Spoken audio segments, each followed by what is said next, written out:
Welcome to LOA Today. I'm Walt here with Alyx King and Daniel Mangina. Today is Thursday, June the 11th, 2020, 4 p.m. New York time, wherever you are in the world. Thank you for joining us for another episode of LOA Today, your daily dose of happy. And we are happily moving along through the week.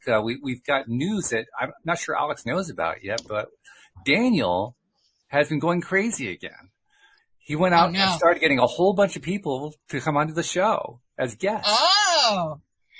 I mean, so that kind of crazy. He went really crazy. Yeah, I mean, 3 people so far, 2 of whom have already confirmed for next Tuesday and Thursday. Wow. Third one we're talking about perhaps for the following Tuesday. So we're going to be doing some serious interviewing around here. Now, who are these people?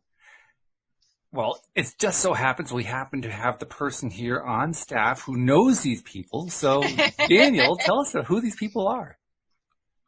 I don't know what you're talking about. It's like, I think Walt's the one that's got a bit crazy because I didn't do that. No, so one of them is, I was inspired based on our conversation on Tuesday about managing our emotional state. Dr. Anne Jensen is a friend of mine. I do her work. It's amazing. She got her PhD at Oxford University.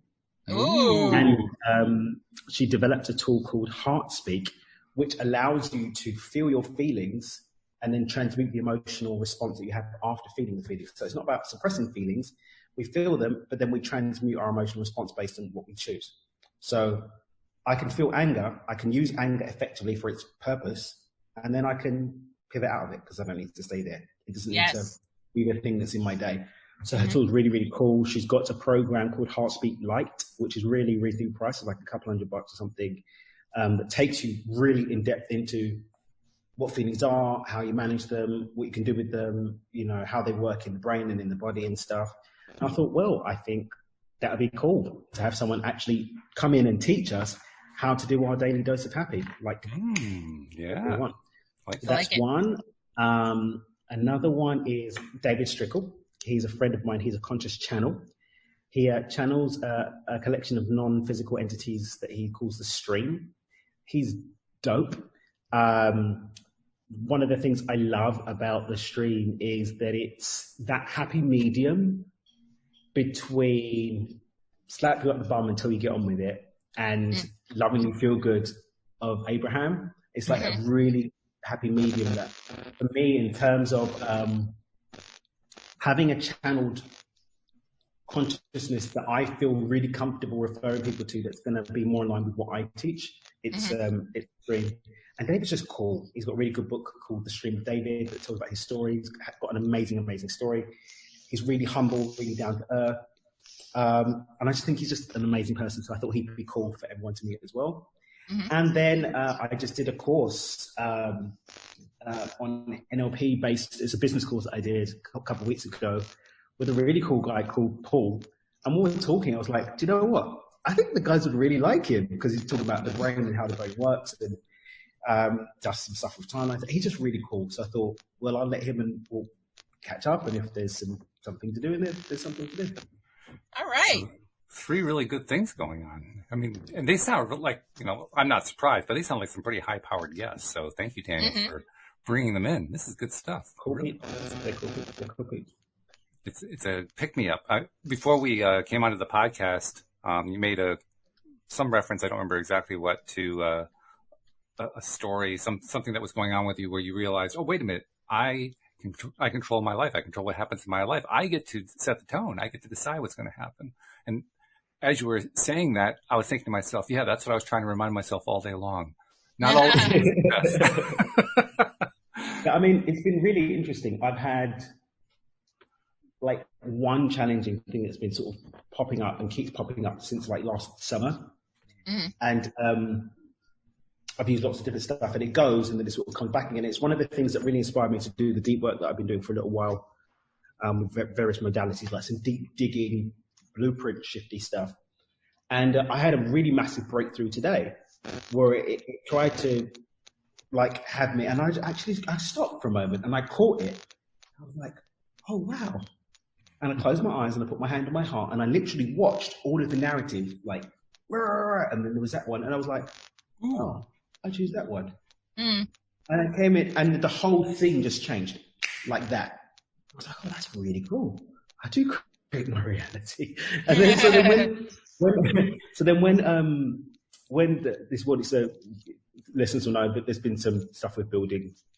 Like my building I live in is not that, it's quite a new build. So they're always like sort of fixing stuff and like checking stuff. But the block over there, when they're doing work, we can hear it. Here, they'll be banging and it's been crazy. And this morning, they started like, Yeah. and it sounded like they were on my roof. So I went up to my roof, and on my roof, I couldn't hear anything. So it's like, oh, worst case scenario, I'll record up here. The internet's not too great, but maybe I'll use my phone. And I was like, and I was like, oh, am I going to text the guys and maybe I'm not going to make it? I was like, I could just, I don't really fancy this, choose something else. So that's the one I want. And now we can work. So even Ariana is not here. She's playing outside, and then the sitter's going to take them somewhere else. So we've got complete peace and quiet. Nice. What a fabulous reminder about how we do create our own reality, because it's so easy to forget. And even when we remember, I was remembering earlier, and I was still dealing with, theoretically. It's like the belief had kind of disappeared for a moment, and I'm thinking, wait a minute, whoa, stop. So I want to go back to what you just said, Daniel, at the beginning of that. You described how all of the possible ways it could play out just kind of played in front of you. I mean, that's pretty cool. So yeah, it's like a variation on a modality called reality transurfing, which is another person I've got to get you, Renee from RT. And it's really gives you this thing of viscerally seeing everything as a series of alternative film rolls. So your timeline, your life track, whatever you want to call it, your trajectory. It's like, oh, they're there. But you have to really, in reality transurfing, they talk about the inner screen and the outer screen. So the inner screen is your inner dialogue. The outer screen is the external dialogue. And the center screen is like that happy medium of nowness between the two, where you're able to sort of observe, oh, I can see both of them. And I was like, oh, I can hear my dialogue. I can see that external thing. And that silence allows you to witness the infinite possibilities that are closest to you. Because infinite possibilities, I could have teleported somewhere or whatever, but the ones that are closest to us, right, here and now. Oh, and I could see, oh, that's the old one, and that's what. I was like, oh, so I can actually run counter. And here and now, I've got the opportunity to set a new standard, a new baseline for how I respond going forward by not responding the same way. I can chip away at this really deep-rooted program. And I did. I was like, oh yeah, I can do that. Yeah. I don't think there's anyone that's honest. There's no one that's honest that does this work, that doesn't have an area of their life that they're challenged with, or a pattern that rears its ugly head, or a challenge that sort of continues to come, because we're human. If we weren't, if we were perfect, then we would have ascended into the ethers and returned to source energy or whatever. Sure. So we've still got those dances that we're doing. And there comes a point when you have to really dig deep to find one. And that's where I'd gotten to. This particular thing, I thought I'd addressed it, and I thought I'd sort of taken care of it. And I had done, because I did some work and it disappeared completely for months. And then it started showing up, and then it started showing up. And it was at that point I realized, oh, okay, yeah, that's in the blueprint. This isn't a thought pattern. This isn't like an energy track. This is like blueprint. This is really deeply ingrained. So I've been digging that out and working with some really powerful people to dig that out. So when you say blueprint, but not a thought pattern, I mean, to my understanding, anything that we label as subconscious is really just an old thought pattern. But you're treating this as if it was not an old thought pattern. So when I talk about the blueprint, which in my Ideal Life Blueprint program, we talk about rewriting the blueprint. In my Wealth Codes workshop, we talk about the blueprint around money. We're talking about what actually feeds the unconscious, what the unconscious refers back to in order to have its thought pattern. So we're looking at, when I talk about the blueprint, I'm talking about past life imprints, karmic imprints, soul contracts go into that. There's like the blueprints for the building, right? For me, the unconscious mind are the builders, right? but they're referring back to the blueprint. Okay, yeah. So even if you look at your natural responses to things, unconsciously you go back to, what do we think about that? Okay, this is what we do. And then it follows through into an unconscious behavior.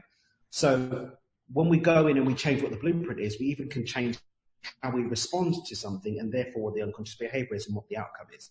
So when I was talking about my thing today, like naturally, based on whether it's traumatic experiences that have been imprinted or just doing something deep enough so that it becomes really part of who you are, essentially, your sense of self, your state of self, your actual beingness.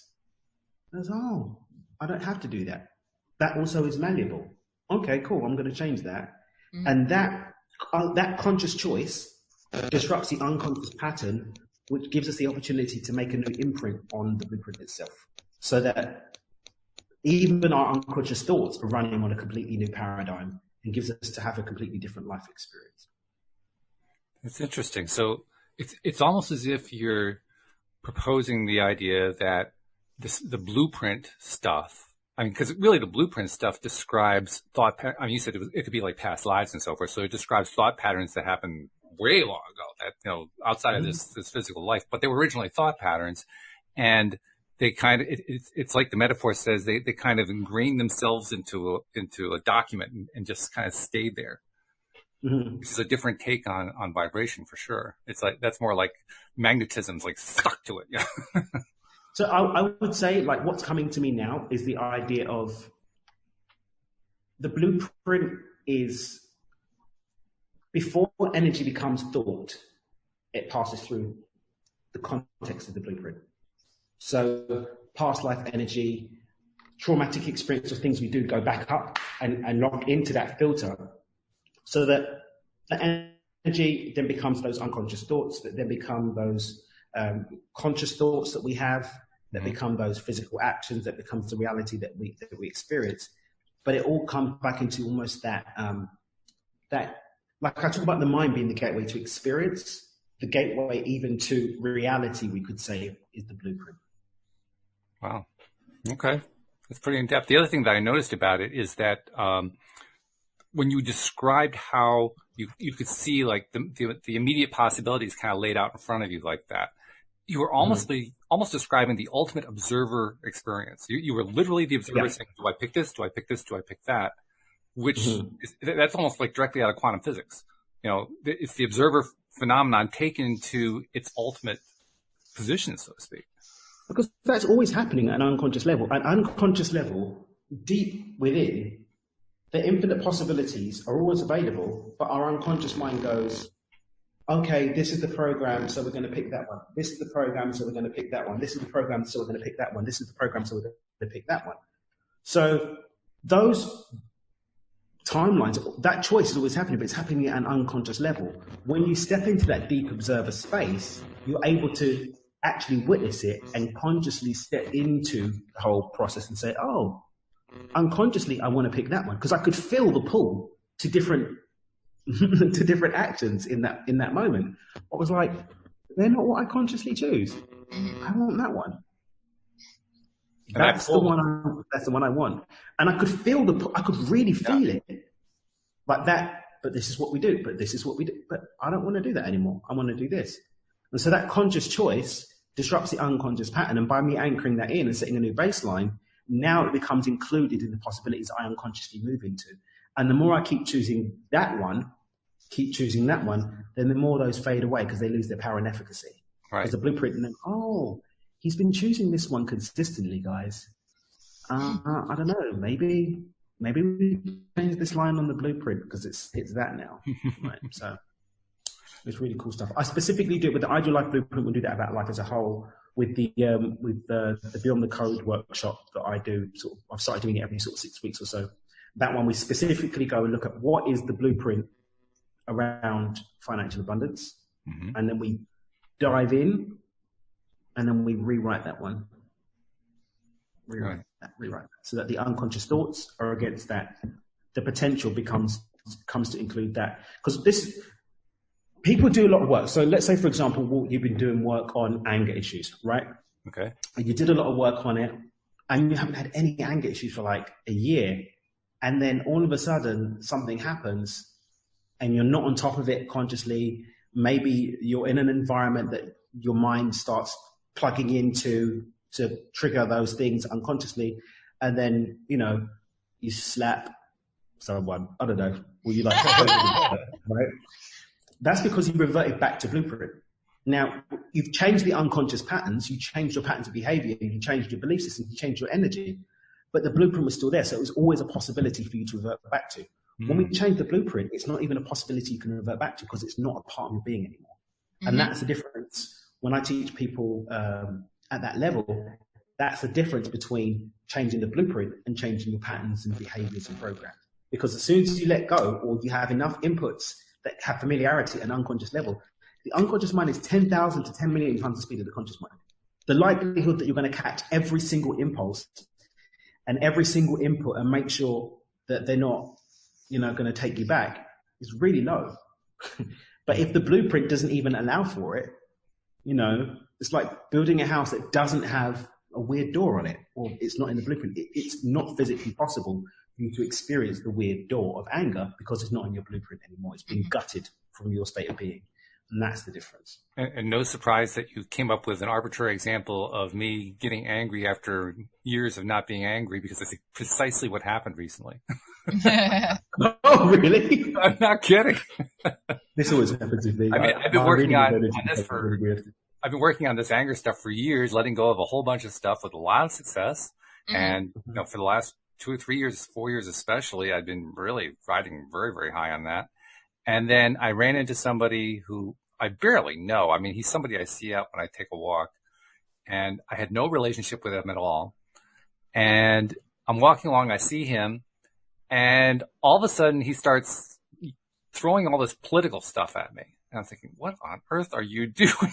You know, random. You know, trying to walk away from him, and he's following me, and he's throwing all this stuff. And finally, it triggered something in me. And so I just threw some stuff back at him, and then took off and got out of there as fast as I could. And I'm thinking afterward, wow, what did I do there? And that's exactly, I mean, you're describing what happened. You're describing it in your model. I mean, look, the mind is a very complex structure, right? Any input, we don't generally at this level of consciousness have the capacity to dig in and understand how everything wires across, and exactly that one time when you were 3 years old, when someone said something and it became a seed that became this. We don't have that capacity at this level of consciousness to be able to have that interrogation. We can access it to some level with hypnosis and stuff like that, or even through the dream state. But hands-on, complete ownership of it, we're limited at this level of consciousness. But again, in terms of hacks, if it's not in the blueprint, it doesn't matter what one of the workers tries to do, because the workers of our reality, the unconscious mind, it's a perfect machine. It does exactly what it's told. So if we're having communication issues with the work crew, why not just go straight to the source, which is the blueprint that they're working from, and gut that from the blueprint? I don't have to understand why I have this weird relationship with money. If I just deliberately put in my blueprint that I'm abundant, then anything other than that no longer becomes a possibility for me. Right. So it's like just getting straight to the source of it, straight to the source. Yeah, really. So it's like the keto diet. You're training your body in the keto diet. You're training your body to not want to live off of carbs and sugar. You're retraining your body to live off of healthy fats, which is how you end up losing weight. So it's like that in a sense. Yeah. I like it. Keto, reality keto. Yeah. Have you had anything that you can think of recently or not so really recently, Alyx, that kind of mirrored what?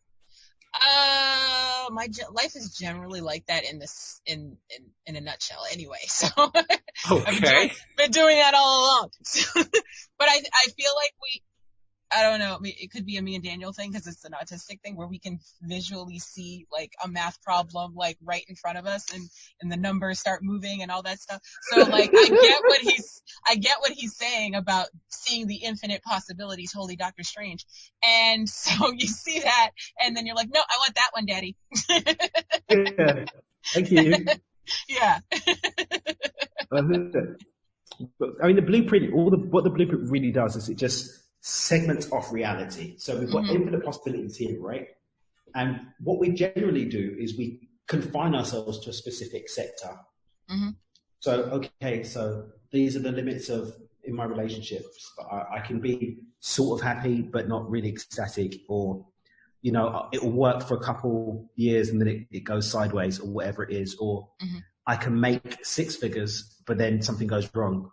Or I can win the lottery, but I can't keep it. Or I'm stuck in this level of thing. Or I can rent a house, I can't buy, whatever. Or I can have really good health, but then I get hay fever every year. Or I get this, whatever. We lock ourselves in this sector. But what we do with the blueprint is we do the opposite. We block out sectors.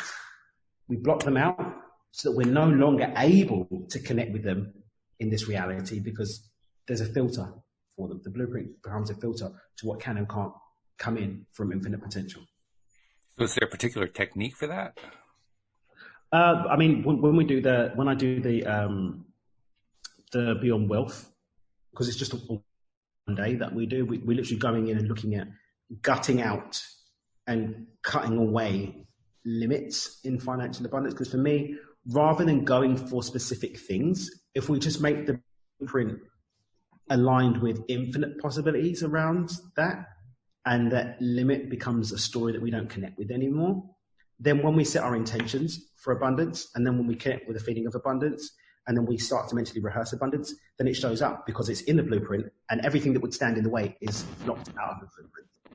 So what we do in this is we access different levels of consciousness. I actually take them through different visualization journeys, and we go in and we gut it. We literally create an interface with our blueprint and just rip it out. So it's really cool stuff. It's really, really, really, really cool stuff. Because we see people just then, they're just, oh, wow. And money shows up, or money continues to show up instead of it stopping showing up. It's been, I feel really blessed to have been able to connect with that material, be able to share it with people. I've done it twice now. I'm doing it again on the 11th of July, but I'm doing something special on the 11th, because I know for some people, the perceived risk of spending money on something and not knowing if it's going to work is inhibitive. Sure. So I'm doing it that you only pay if it works for you. So if it doesn't work for you, you don't pay for it. Well, So that's the way I'm going to be doing the event. So how does that work? The honor system? No, so basically you put your credit card details in. Okay. And then at the end of the workshop, if you're like, this guy's full of it, just cancel. You know, just there's a button, click, cancel, you don't have to pay anything. Simple as that. So what about the people it works for that still don't want to pay for it and just click cancel anyway? Well, that's for them. Yeah. My world is taking care of me. If that's what you're going to do, then True. Well, Cindy and I actually talked about that yesterday, believe it or not specifically to this program, but we talked about what happens when you don't tell the truth to yourself. And we often think about it in terms of not telling the truth to somebody else. But the point she was making is we actually do a lot of damage to our own ability to manifest, to ourselves and to our self-esteem, to our integrity, to a whole bunch of stuff that can get seriously in the way of having the kind of abundant lives we really want to have. And that really, our word really becomes important to ourselves more so than to anybody else.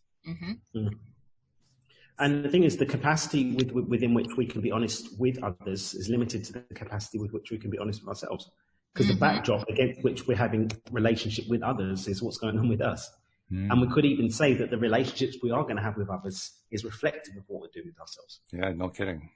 So for me, I haven't really experienced dishonor. I did have it once with one person where I used to do a money back guarantee on my 6,000 coaching, which that particular coaching I don't do anymore. And it was really weird because we were getting through, she had all these breakthroughs, it's amazing. And then we got to month 5 and she was like, I'm really concerned about the fact that we're not going to be working together anymore after a month. And it turned out there was some codependency stuff that had started to sort of creep in unbeknownst to me.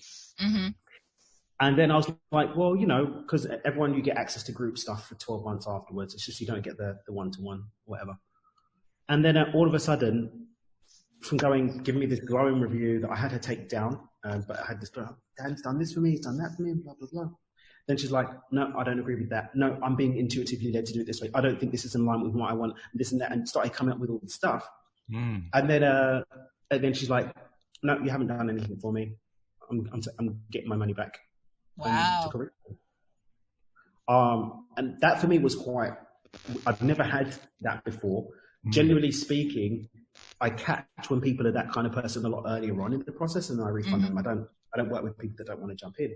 But yeah, like we were together. It was 6 months. Not 6 months. It was 3 months. Sorry, of that program that I particularly did. It was very, very intensive for that period of time, and we did a lot and did a lot of work together. And it was about 11 weeks in, 12 weeks, no, about 10 weeks in. There was some funny stuff, and then it's like, no, sorry. This hasn't worked for me. Yeah.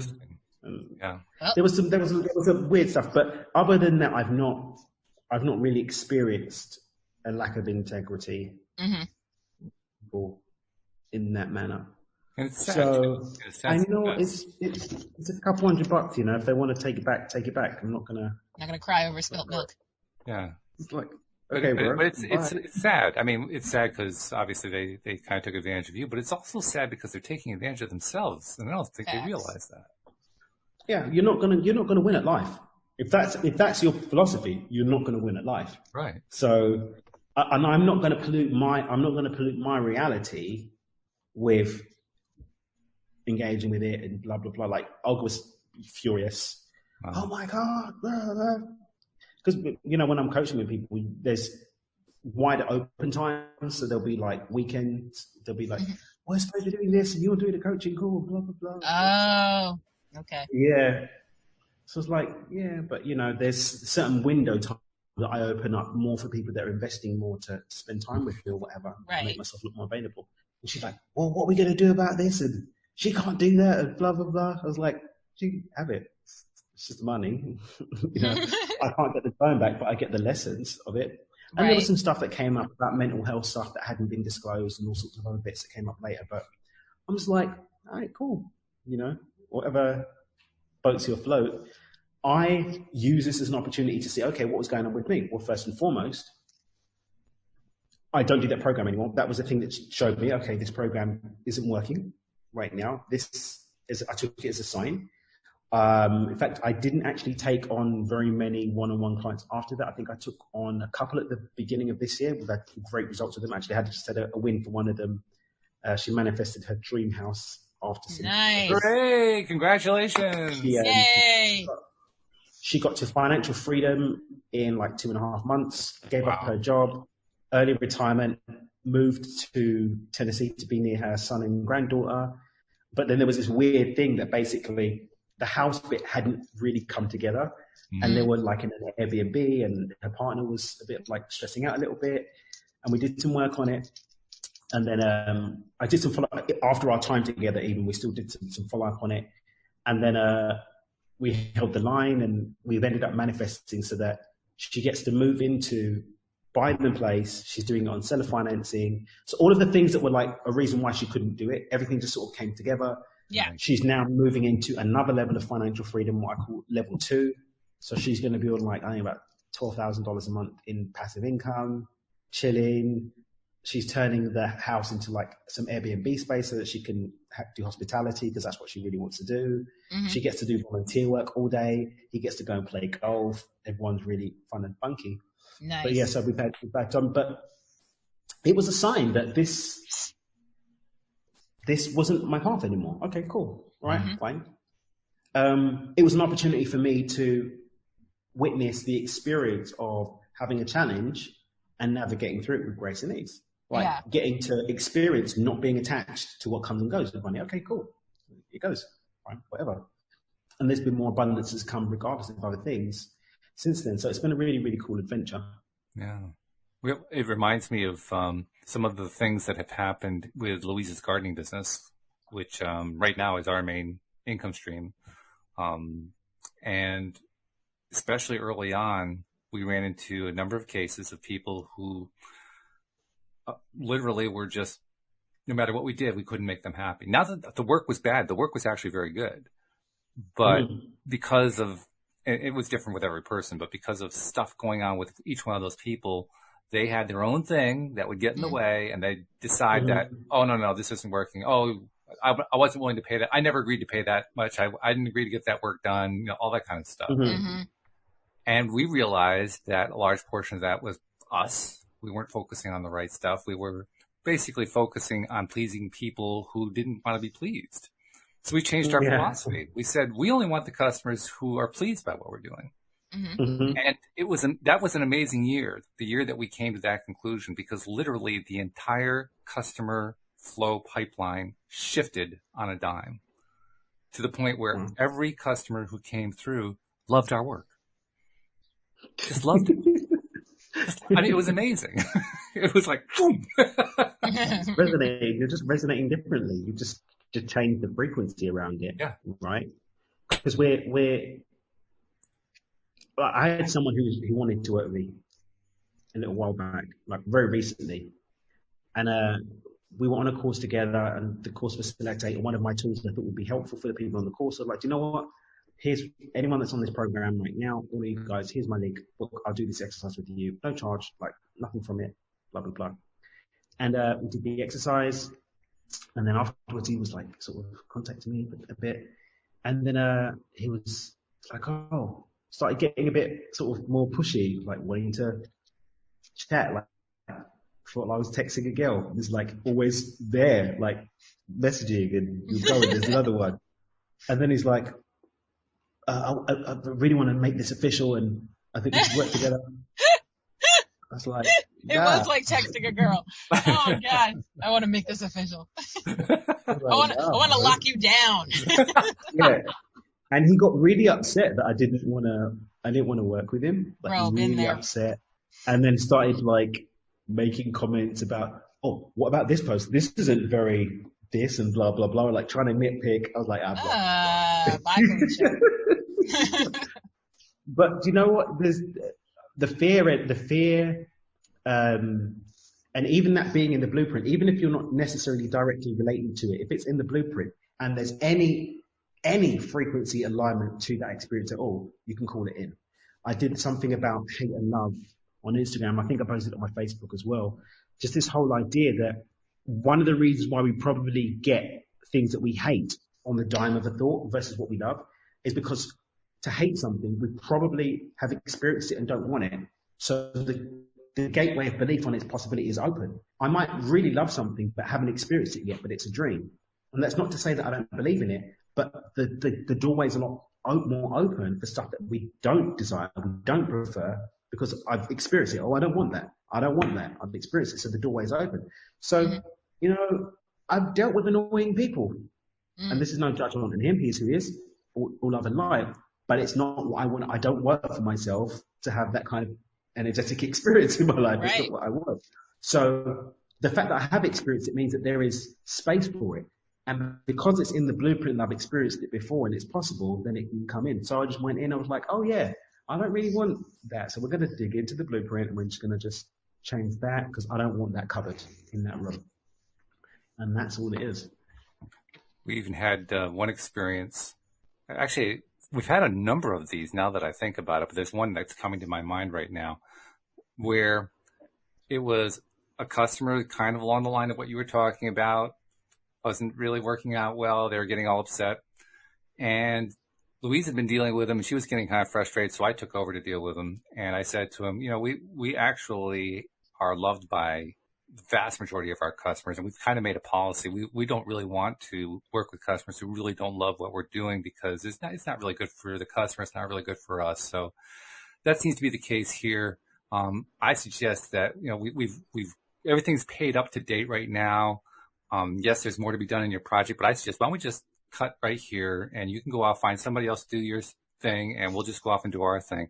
And instantly, on a dime, she completely turned around and said, oh no, I love your work. That's not what you said yesterday. You confronted it and you're like, no, this is what we prefer. You changed your frequency and that just teleported. New timeline, I mean, it was almost like I wanted to see, was there like a recording of this that I could play back to her? That's what she just done. I do that all the time. I'm like, run the tape back. No. Yeah, really. That's where I wish we really did have videotape, Yeah. And we have had that happen a number of times. Mm-hmm. The other thing that's really cool, and I think, Daniel, you probably do this a lot because you're really selective about who you take on as a client. We fire customers. Yeah. It's a strange thing to say. I hear that. Yeah. Like, you're fired. Sorry. Again, it has an amazing effect when you are that direct with them. And you're making me think, yeah, there is an energetic component to it that I hadn't really been thinking about. I hadn't thought about it in terms of a blueprint. But I think you may be kind of onto something there. Maybe that's what was going on, because every time that we come on like that, we always do it as low key as we can, and we don't ratchet up the emotions or anything. And inevitably, I think I like the way Louise expresses it and explains it. She says, we've changed the dialogue, and now they have to find a way to respond. They can either ignore, they can confront, or they can deal with. And that's what ends up happening. They do one of those things. They have to just, because the old behavior doesn't fit anymore. Right. The energy has shifted so completely, there's no way to plug into what they were used to doing. And on those occasions where they try to anyway, they literally stumble over their own tongues trying to figure out how to say it. Because it doesn't fit. It just doesn't work anymore. So it's really cool to watch how all that plays out. Now, I'm still thinking, okay, how can I tie in what you were talking about earlier of seeing, the 2 or 3 or 4 different possibilities from a vantage point, feeling that pull. The pull, of course, is the emotion. You have that emotional connection going on with each of these different things. But because you're kind of far enough back, you can just look at it objectively and say, yeah, I don't like those two. I like this one. I don't like that one. I'm going that way. I like that. Because the thing is, it's happening. This is the thing, right?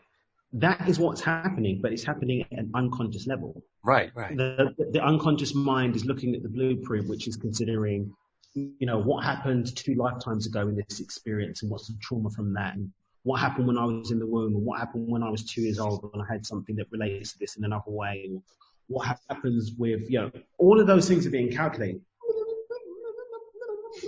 Like, this is going to be our response. Yeah. But that response doesn't necessarily serve us. No. So when we have the ability to pause and just get here, like, okay, regardless of what my soul contract is around this, regardless of what happened in the past life, regardless of what happened last week, regardless of what do I choose here? Because what I also hear is that you're not just choosing. Because I can easily create different scenarios in my head. I can head think this stuff. But what I'm sensing, especially when you talked about that pull, I'm thinking about it in terms of you're making the decision from the heart. You're feeling like your heart. Yeah, because it's the heart. The heart precedes the head.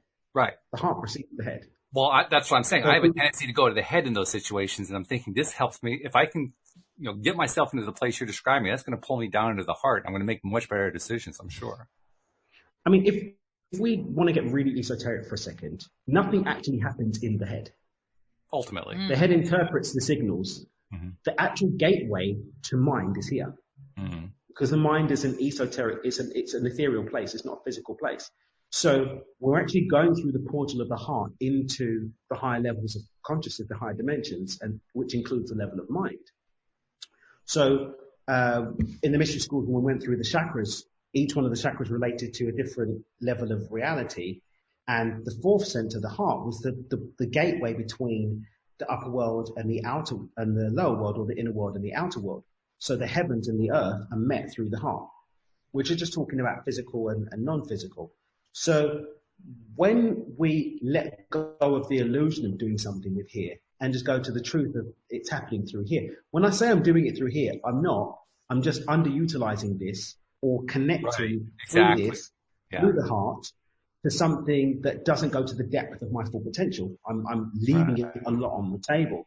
So when I deliberately go through the heart, all of a sudden the doorway opens up for full potential, right? It's like the bounty of the heavens open up for us to choose from, and we can choose from them in a much more expanded, forward moving place when we do it through the heart. Because even when we're talking about the heart, we're not talking about the physical organ. We're talking about the energy center in the center of our chest. Even when you read scripture and it's talking about the heart, if you go back through scripture and look at the reference to the heart, it's talking about the heart center, not the physical organ of the heart. And that's why it's like in my head and in my heart, blah, blah, blah, blah, blah. If you really go into etymology of it, we're talking about the heart chakra, which is the very, very powerful portal into the non-ether. So even when I'm doing visualizations and stuff, we go through the portal of the heart. I actually take people through the portal of the heart. I take them from the illusion of the head to move the awareness back into the heart. Because all that we're doing when we've got our awareness here is leaving the unconscious mind to rule what we're creating through the heart. For those of you that aren't listening, I'm touching my head. so it's like, yeah, what's he doing? Where's his hand? I don't know.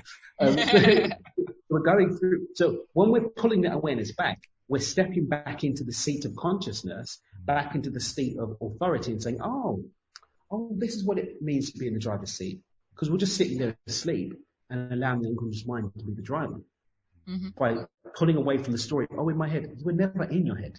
It's just where your awareness was. When we bring that awareness into the heart and get into coherence in the heart, then we can start to make some magic happen. It's interesting that you're describing the fact that that heart center is actually different from the heart itself. It's an important distinction, but by the same token, of course, that's physically where the heart is located. So it's going to have a very big interconnection with that field. It's going to exactly. be part of the whole when you're talking about glands, right? Even when you talk about the throat center, you're talking about thyroid gland. Each one of these energy centers has actually got a physical brain that correlates to that energy, a physical micro local brain that correlates to that center. Dr. Joe did the science around this. So, talking about the solar plexus, that third center, that's the physical anchor. That's what the physical anchor to that. Because everything that's non-physical has a physical anchor to it. It's matter and antimatter. Everything has a physical correspondence. That's the nature and balance. Nature and balance. So when we're looking at that physical organ, the location of that physical organ, putting our attention there allows us to connect with a non-physical entity, because the energy centers are not something that we experience with our physical senses. But that physical anchor gives us the doorway to connecting with that non-physical experience. Yeah. And that non-physical experience is huge. Facts. This is definitely something I want to explore more. I like this. I feel like look at Walt. He's just really excited about it. The gears are turning. I mean, I just feel like this is a piece of something that I've been looking for. So I'm definitely going to be focusing more attention on this. You can count on more questions as time comes on. I promise you. I wouldn't expect anything less, but yeah. Now I've been really excited with it because I did the Ideal Life Blueprint, was something I created a couple of years ago. When I started coaching, I was coaching people through the Ideal Life Blueprint, and we've done a few one-day masterminds and stuff, and now it's like, it was a signature program for a very long time before micro-activity was Ideal Life Blueprint. But just understanding that when you rewrite the blueprint, everything else becomes a lot easier. It doesn't mean that you don't have to do the other work, but focusing on feeling good and keeping your vibration high and going up your spiral, all that good stuff. If the blueprint supports that and everything that would disrupt that is out of the blueprint, isn't that going to be easier? Isn't it going to be easier to manage your thought quality if the disempowering thoughts aren't in the blueprint, or the blueprint no longer empowers the disempowering thoughts, pulling you left and right? Actions. If all of that inner work is lined up with a corresponding blueprint, reality is just going to flow.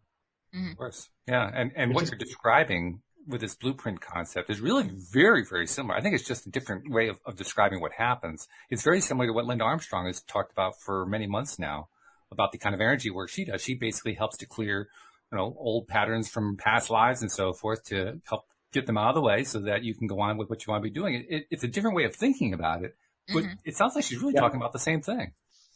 Energy work is a really powerful way to start accessing that non-physical gunk that's on the blueprint. Right? So when you've got all this past life stuff, when you've got this locked up in soul contracts and all this stuff and breaking these agreements, my friend Sharon King does stuff in the light matrix. All of this groovy stuff is informing what's on your blueprint. So when I speak about being beyond, like going beyond intention, Yep. The level above that, I talk about alchemic life creation and I talk about lucid living. All of that stuff is supported so much more powerfully remember, an intention as I teach is breaking the unconscious pattern. If there's no space in the blueprint for that unconscious pattern, I don't need to keep setting intention to run away from something. Right. Yeah. I don't need to keep telling the workers, hey guys, can you stop smoking on the job if there are no smokers on the workforce? That's true. I no longer need to keep doing that. So, Alyx, is this impacting you the way it's impacting me, or is this just me? I mean, I'm getting excited about hearing what I'm hearing here. Does it have the same kind of impact on you? I mean, it does, but at the same time, like I said before, this is how I live my life. So Alyx is always like 5 feet ahead of me. It's just incredible. But it is something that I did, not realizing it in detail as far as Dan's explaining it, but it is something that I came to the realization probably a few years ago, which is when I started replacing my I have clinical depression with, you know what, everything works out for me and that's just how it's going to be. Just leave it at that and everything does. So I just stick with, I changed the blueprint. Very cool. All right. Yeah, we're definitely going to have to revisit this. We'll have to probably wait about a week and a half because we have 3 guests coming through, but we will revisit this. We will be back. We'll be back. Yeah. Interesting this is just a very, very simple concept. The concept of a blueprint. It's a metaphor. It's a way of describing something, but I don't know, for some reason it's really clicking with me in ways that other things I've heard sounded good to me, but this just, I don't know. It just connects better. I don't know why. You're in your knowing about it. It's resonating because you're in your knowing. It's like, like those lines of click, click, click, click, click are the work that you're doing is click, click, click, click, click. It's just clicking the space. More precisely, it's down here. Click, click, click, click. It's like, I'm not kidding. I feel it right in here.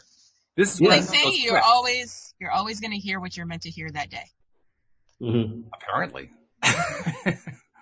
And this is why this comes from me using the power of this to transmute out of there being noise, me saying I'm not going to be able to make it, and blah, blah, blah. Because Walt needed to hear this today, so you had to be here. Absolutely. We've got a quantum overlay of all of these things sort of coming together and working out. This is also a good time to remember to be grateful. I am so grateful that you did come here today, that you did actually move things around so that you could be here today. I appreciate it so much. Mm. And I'm not just making fun there. I mean, seriously, I really am. I appreciate that. Mm-hmm. I appreciate having you guys on the show with me. So we appreciate being here. Well, hey, and I don't know what I would do if I didn't have the purple and blue hair and the unicorn headphones to look at every 2 days. Speaking of which, question, should I cut the pink off? I'm kind of over it. I don't know. I leave that to you. You have great taste where the color is concerned. So thinking just purple and blue. You know, I mean, you go with what works because you're going to get it right. You always do. True. You're right. You know? You're right. I mean, I don't know how many different hairstyles you've done since you've been on the show. There's been quite a few. I don't know, but for my birthday, can we make a slideshow? Because that'd be fantastic. We're going to definitely have to do some research and frame grabbing in order to make that happen. Yeah, because our anniversary is the week of my birthday. So our 3-year anniversary is the week of my birthday. That's true. So yeah, I think a slideshow is in order. But one of those weird ones that like you can see yourself growing up in it. So like your face like changes. And you can see, I want one of those. Like it morphs to like, oh, this short hairstyle or this long hairstyle. I want one of those. Okay. Well, I'm setting the intention. I guess. Yeah. Mm-hmm. I'm looking forward to it. Oh my goodness, that's fun. I wanted to make a point before we completely run out of time because we always do it at the last second. This time we're not going to do it at the last second. We'll have some time left over to actually talk about other stuff. But first of all, I want to give an update. I had hoped to have the apps done this weekend. Ran into a couple of things that I didn't quite expect, so it may not be this weekend. They are coming quickly. It's going to be very, very soon. It's going to be within days, but probably not this weekend. On the other hand, if you're not yet subscribed, this is why you want to be subscribed so you can be notified when the app is available because it's going to be a cool app and it's going to be where you can actually listen to the podcast right on the app. Version 2, which is going to be out quite a bit later, will also give you the ability to interact live stream if you want to listen to us live stream. It's also going to give you the ability to connect to the Zoom platform and see what we're talking about on Zoom. So you'll see the video as well. So, I mean, we'll continue to share to YouTube, but we won't have the same experience like we're having today. Today, YouTube is not cooperating again. So I'm going to have to file to YouTube once again. Yeah, for whatever reason, it said that it was connecting. It says right now that it's connected, but it's not connected, and I don't know It's why. not. That's an illusion. So funny. I did a post again on Facebook. Maybe I keep jinxing it. Whenever I'm like, oh my god, this episode is fire! Come and see it. And they're like, where? With the fire. And that's part of the problem. Yeah, that's part of the problem. That's one reason why we're doing I'm just going to send it afterwards. Just send them to the download. Afterwards. Yeah. Speaking of which. Segue, Walt. Oh, that's a segue. Got it. Well, we do want you to become subscribers. Go to loatoday.net. You'll see instructions on the top of the page for becoming a subscriber. And we also do want you to subscribe to video on YouTube. Even though we're going to be providing video later on, you might as well see what we're doing right now. And that's why we have Alyx King to describe how to subscribe on YouTube. Okay, so you want to go to YouTube, search LOA Today podcast videos, look for our smiling faces, click down below at the red subscribe button, and next to the red subscribe button, there's a little silver bell. Click that silver bell so you will always be notified when we are live. He does it so well. He just does it so well. And Alyx, we actually had a reader comment that came in through Cindy. They sent the comment to Cindy, and Cindy forwarded it to me. Not reader, but a listener comment. And the listener pointed out something that we've kind of let slide. But we want to bring it back in, and that is flipping on our pimping. We have been, yeah. Oh no! We have neglected to ask people to share and like and press buttons and do all that kind of stuff. They're right. You know? Tell a friend to tell a friend. We used to say that all the time. We used to say that all the time, and we stopped doing that. Yeah. We got to get back to that.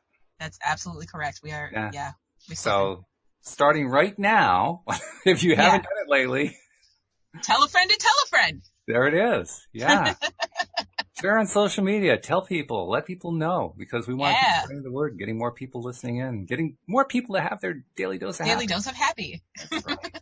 It's really important. So, okay, we got the promos done. We actually have about 7 minutes left before we're done. I mean, this is unusual. Normally we do the promos right at the last second. So it's a change. It's a shift. Oh, well, okay. No, I was saying I'm raising my hand. Oh, you're raising your hand? Yes. You don't, Alyx, how long have you been doing the show? You don't raise your hand, you just go. First of all, I feel like I just graduated yesterday, so I'm still in school. So I raised my hand. Well, let me empower you then, because you are now, like, I think in the top 4 longest serving members, co-hosts on the show. Oh, snap! 4 or 5, I'm not sure exactly, but you're like right in there. So, you know, cut yourself a little slack there. I think I'm the newest, right? I'm the newest, right? I'm the new kid, right? No. You're not new. Actually, there are 2 who are newer than you. Yeah, I think Ioana came after you, and Rita. But Ioana was there from the beginning, so she's like. Well, she had a big left gap. And came back. Yeah. She had like a 4-year gap. Yeah. So she's like a special case. You know what? Give it to Daniel. Let him have it. He wants to be the guy. That what I get.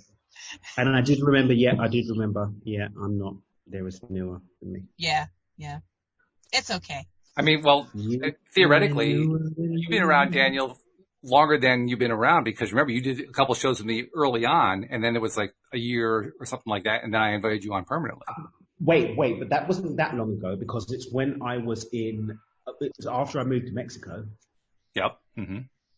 So that's 2018. Oh my God. Oh my God, it's 2020. Get out of here. Oh my Lanta. Isn't it amazing how fast the time goes? Wow. Yeah. I think Ariana, you want to say hello? No, she's not. Fine. All right. Yeah. That's cool. See, you manifested the energy, and that energy is continuing. So she knows she can't actually be in the podcast today because you manifested. She normally comes in saying, yeah. Did a quiet little mouse.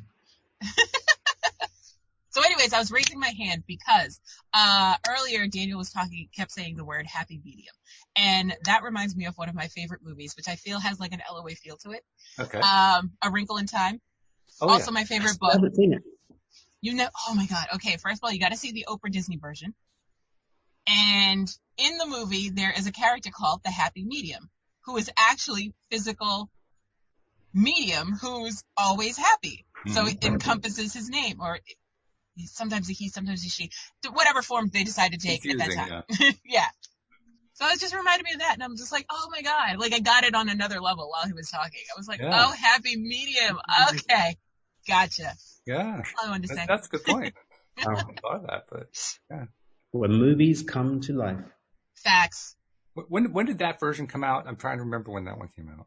Okay, so there was, Was it 2017, the Oprah version? I feel like it was 2018. It might have been 2017. It was like, the end of 2017, and then it finally came out in like 2018, early 2018. I remember seeing it in January. I remember there was snow on the ground. And it was cold and the comfy movie in my TV bed. queen always knows, so we'll just. I try, but my memory's not the best. Well, no, you really are the authority. Daniel does a pretty good job keeping up. I gave up on that long ago. I know I cannot. It just doesn't work. Okay, a couple last things before we go. First of all, wonderful show so far. I'm still kind of blown away about what we were talking about. As we get ready to bring in our guests next week, the first one coming in is going to be Dr. Ann Jensen. And so I want to kind of just do one more promo on her. We'll do more promos on the other two guys as their shows come more into alignment. But give us one more little quick look at Dr. Ann Jensen and what we can expect from her with HeartSpeak. Well, Dr. Ann actually wants to do an example. So I'm going to get her to do it with you. So you're going to experience HeartSpeak. Ooh, what fun. So everybody listening is going to get to experience it. It's just really interesting to notice that you can make yourself angry and experience anger and then make yourself happy. And then you notice and you just feel like your frequency shift. So now when you're talking about manifesting and the importance of frequency in the manifestation process, and when you're like, oh wow, I can just choose my emotional state. I can choose it. Oh, wow. It's freaky. Mm-hmm. It's actually really freaky. I'm looking forward to that because it was one of the things that I wanted to learn early on, and I have learned it to a degree, but I have a feeling this is going to take me a quantum leap farther than where I had been before. It's going to take you to another level. Once you understand, it's just like even how you use your physiology in order to elicit a feeling, and changing your physiology changes your emotional state. Like I just did it. I feel open and light just by opening up my body language, taking a deep breath. Okay, now even that in terms of chopping off possibilities, some possibilities are connected cognitively with different physiology. So when I change my physiology, I literally carve out which sectors of reality I can connect to with my emotional state. It's really, really cool. I'm looking forward to that because, like I said, I mean, I have learned how to do that to a degree, but the way you're describing it sounds like I'm going to be able afterward to open it up far quicker and far broader than I've been able to do in the past. It's really good stuff. And people should go and check out heartspeak.com. She does on her YouTube channel, she does like a card of the week. She's got these really cool cards. They're like $20 actually. We normally give them out to our clients. Cool. Where you can like look at different emotions. It's really cool. It's really, really cool stuff. HeartSpeak. So, boom, boom, boom, boom, boom, boom, HeartSpeak. Great promo, great promo music to go with it, I must say. That was Okay, I'm about that life. Oh, good stuff. So, all right. Any last thoughts before we sign off for the day? I mean, this has been good, but Alyx, you and we kind of just, it was me and Daniel for a while there, and you were kind of quiet, so I want to give you a chance. Oh, I was just listening and learning. When I'm not talking, I'm absorbing, so don't worry about me. and that is unusual, I know, so it means you were really engaged. That's good. Yes. So, okay. Well, then we'll just leave it at that. So thank you guys. Sorry to the live streamers. I don't know what happened with YouTube. Every once in a while, it just decides to have a fit, and it had a fit today. But once we're done here, I will take this video. I will upload it back onto YouTube so you'll be able to see it. So you'll be seeing it soon, but apologies for not being able to tie you into the live stream today. Meantime, you guys have a great weekend. Tomorrow, of course, is Linda. And, well, actually, Rita's going to take the day off. For those of you who remember Harold Peck, Chief Harold Peck, former military guy, a guy who used to refer to all this stuff as hippie shit, still refers to it as hippie shit, but now he had a number of near-death type experiences just totally turned him around on it. So now he teaches other military guys hippie shit, which is pretty cool. And he's about to engage in a cross-country walk. There's a whole thing that's involved in that, and he's going to be on the show to tell us what that's all about. Plus, it's going to be fun just to connect with him. He is a really great guy. So he's going to Forrest Gump it. Yeah, exactly. Okay. Yeah, it's going to be Nice. good. So, gotta tune in for that, and then have a great weekend. We'll see you guys on Tuesday with Dr. Ann Jensen, so have a great weekend. Thank you, live streamers, for trying. We appreciate you. Thank you especially to our podcast listeners as well. We'll see you all next time here on LOA Today. Goodbye, everyone.